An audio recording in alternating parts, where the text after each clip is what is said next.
janë përjashtuar për qëndrime të tilla. Tjetra, 5 veta u përjashtuan tetor të 2021 nga partia. Sali Berisha, Flamur Noka, Albana Vokshi, Luan Baci dhe Edmond Spao. Të 4 listat mbyllura. Po unë qarë... Cila ishte arsye, zoti Spao, që ju... Asnjë arsye.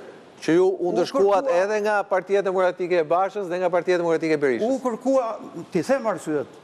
Arsyet sipas meje, po... Po, sipas jush. U kërkua që nuk do të ketë deputet që do të hyjë në listë të mbyllur nëse nuk sjell 300 emra emigrantësh që do të votojnë për PD-n. U mbajt ky kriter kjo kusht, jo. 400 çohon në organizimin e PD-s. Tani pse ndodhen këto? Unë mendimet e mia sot nuk them në një gjë të re. I kam shprehur që në atë kohë, i kam shprehur në parti. I di shumë mirë edhe zoti Berisha, edhe Flamur Noka. Me Flamur Nokën debati ka qenë jashtëzakonisht i ashpër. Se s'po dua të hyj në përemër, vetëm fizikisht nuk jemi përplas. Edhe në kryesi, edhe në takime në zyrë me të, edhe në biseda telefonike. Nëse qëndrimet e mia janë parë si rrezik për partinë, që nesër do të kemi dikë që nuk i dihet se nga do shkoj. Po ju ishit, ju dolët kundër, ju dolët qenë nga të parë që dolët kundër Bashës. Unë i kam thënë që jam i pakënaqur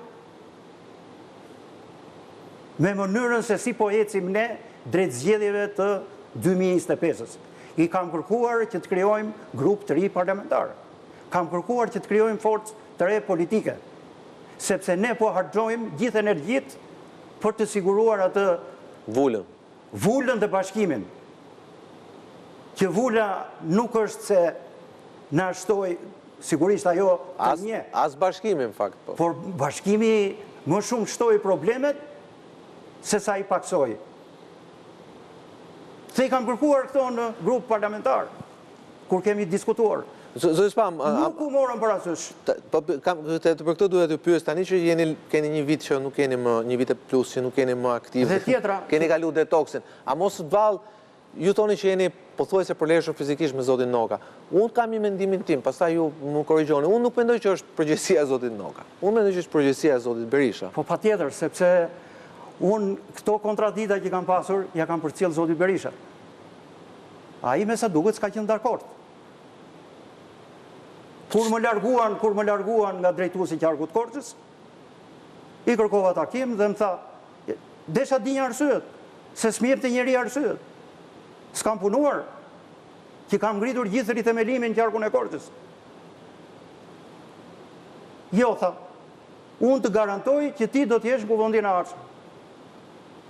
Dhe nisur me kontributet, sepse unë kam punuar, nuk është se po e marr a priori, badjava, përse vap, nga Nën Tereza, këtë. Primaret, qëndrimi politik në kuvend, qëndrimi politik në raport me grupin e Lulzim Bashës, që u përjashtova nga PD-ja. Kështu që kur erdhi dita që u shpallën listat, i vetmi argument që më është dhënë, është ky që ne kështu kemi vendosur.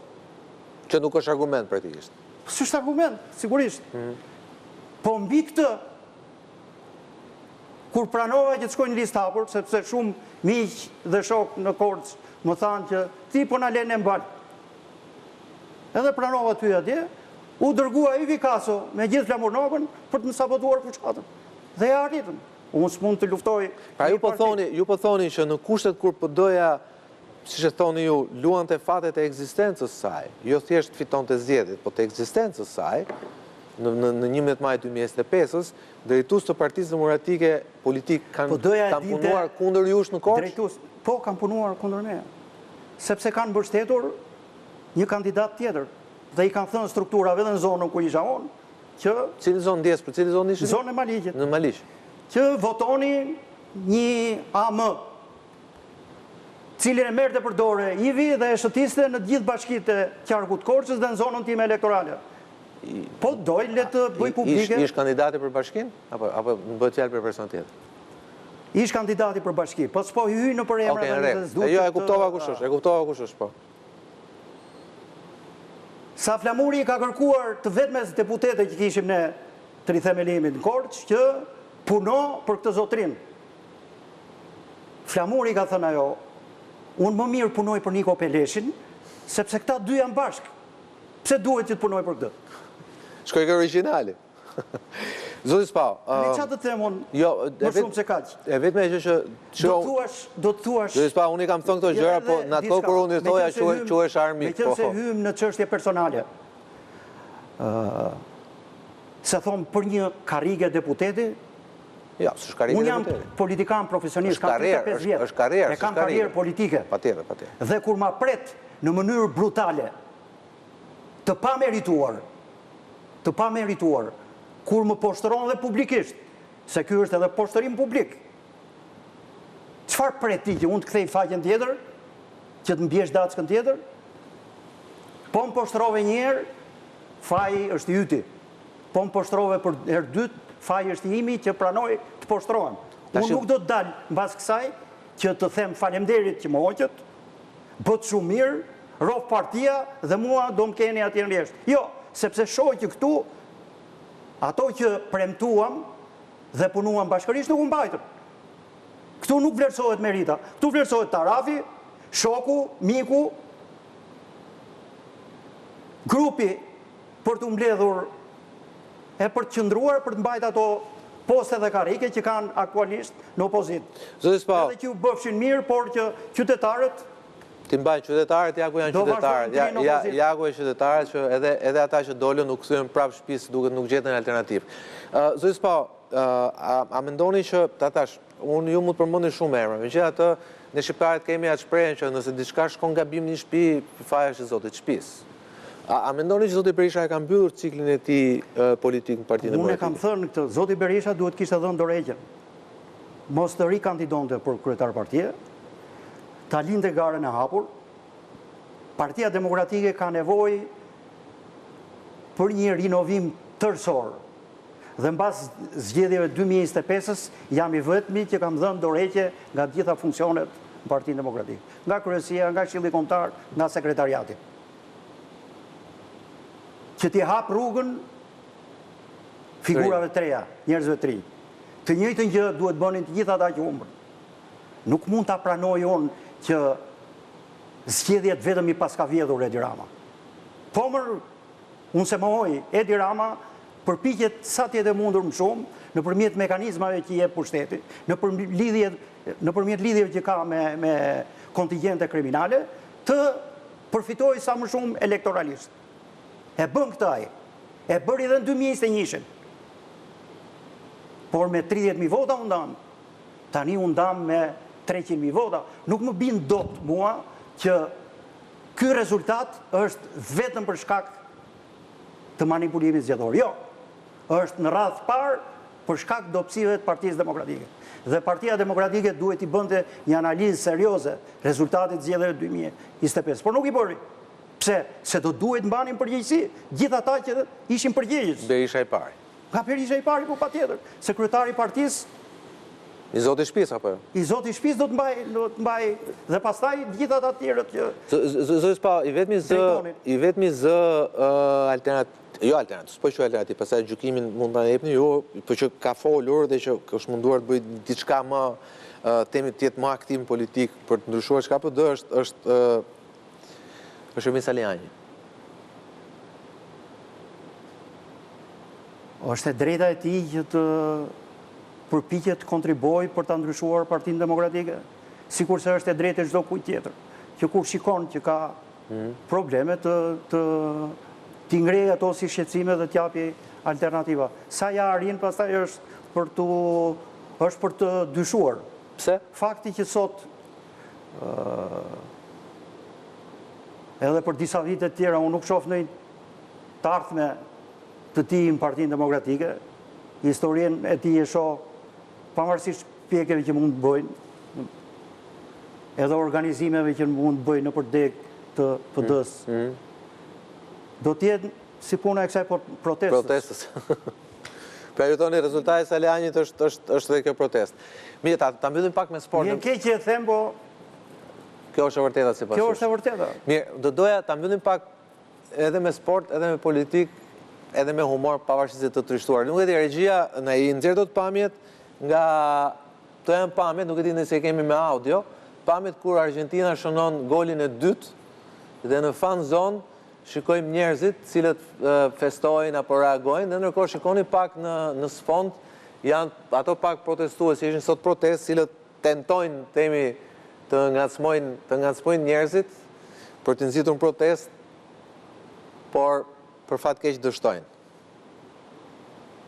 As pa. Njerëzit më shumë fokusuar te botrori. Prandaj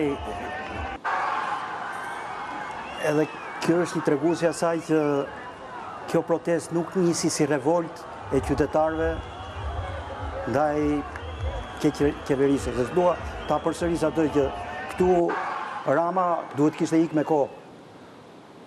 Është një protestë e stisur, ku ka edhe një korrent fort neomarksist. Dhe edhe për hir të asaj, njerëzit nuk kanë dëshirë t'i bashkëngjiten, se kanë provuar komunizmin 50 vjet.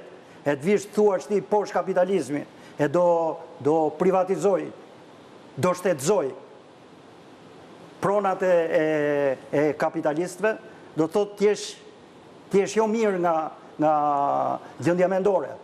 E do duhet që të vizitohesh, sepse ne kemi vuajtur kaq shumë këtë sa nuk besoj se do të dojë njeri me mend kokë t'jetë pjesë e një skenari të tillë. Pra ju mendoni që Zvërnecit duhet me transparencë plot, Zvërnecit është një projekt që i duhet Shqipërisë? Patjetër. Dhe edhe zvërnecër të tjerë. Ne, a e kupton, më thoni një emër të një marke në fushën e turizmit që është prezente në Shqipëri. Ne sot presim sa milion turist?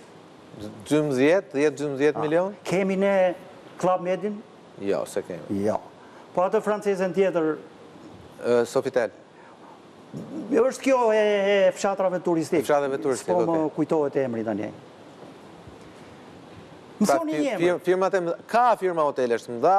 Jo, firma hotelesh në qytet sigurisht. Do ketë në Tiranë ka firma hotelesh. Flasim për zhvillim turizmi. Tiranë, Durrës ka. Por hoteleritë e mëdha mungojnë. Flasim për zhvillim turizmi në Bregdet. Flasim për struktura turistike në Bregdet. Më thoni ku i kemi? Jo, nuk janë, e vërtet është. Ka hotele, ka pronar shqiptar, ndërtues shqiptar që kanë ndërtuar hotele, shumë mirë kanë bërë, por strukturat të tilla si ato që gjem, shkon në Korfuz, këtë 2 rezorte të Club Medit. Të Club Medit, e vërtet është. Pse mos i kemi në Shqipëri? Në Shqipëri, e vërtet është. Zoti Spa, unë të falenderoj shumë që ishe me mua sot, ishte një intervistë shumë interesante, thoja unë, e vërteta dhem në i herë, por më mirë themi të vërtetën se sa ti bim nga Kina apo nga Teherani. Tani shoh vetëm të vërtetën, jo thash se kam atë detyrimin, vi edhe e di që edhe për faktin që kam ardhur në këtë studio që nuk do të dëgjoj në rrjetet sociale, por tashmë askush. Unë jam ky që jam person, jam individ. Dhe unë jam individ dhe unë them që e vërteta duhet të ndonjëri ti dhem, po tani e vërteta është e vërtetë. Jo, dhëmbë është puna e tyre, kush nuk shikon realitetin dhe nuk reagon ndaj këtij realiteti që nuk është në drejtimin që ne na intereson puna e tij. Zoti Spa, faleminderit shumë, kënaqësi edhe një herë që kishe sonë në program. Ndërkohë, ju lëm me pamjet që vinë sapo vinë pamjet e fundit nga protesta poshtë kryeministrisë, protestë e cila tashmë hyn në fundin e ditës së